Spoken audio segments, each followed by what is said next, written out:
Jamshoro police ने गैर कानूनी मुकीम अफराद के खिलाफ भी डंडा उठा लिया। मुख्तलिफ मकामात से 20 से ज़ायद गैर कानूनी मुकीम अफराद की गिरफ्तारियाँ। जामशोरो के मुख्तलिफ इलाकों में गैर कानूनी मुकीम अफराद के इनखला के लिए जामशोरो पुलिस मुतहर्रिक हो गई। 2 हफ्तों के बाद ज़िले भर के SH इवज़ को गैर कानूनी मुकीम अफराद की गिरफ्तारी के लिए अहकामात जारी कर दिए गए, जिस पर मुख्तलिफ थानों के SH इवज़ ने मुख्तलिफ थानों की हुदूद में गैर कानूनी मुकीम अफराद की तलाश शुरू करते हुए मुख्तलिफ मकामात समेत दीगर जगहों पर तलाशी का सिलसिला शुरू कर दिया। लाखड़ा कोल माइन, सहवन समेत साइट कोटरी में कायम मुख्तलिफ इलाकों, बस्तियों और मकामात से 20 से ज़ायद गैर कानूनी मुकीम अफराद को गिरफ्तारी की गई।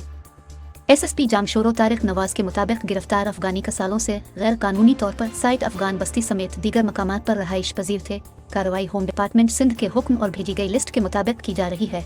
गिरफ्तार अफगानियों को होल्डिंग पॉइंट्स में मुंतकिल किया जा रहा है। गैर कानूनी तौर पर रहाइश पजीर गैर मुल्कियों के खिलाफ मजीद कार्रवाइयाँ की जाएंगी।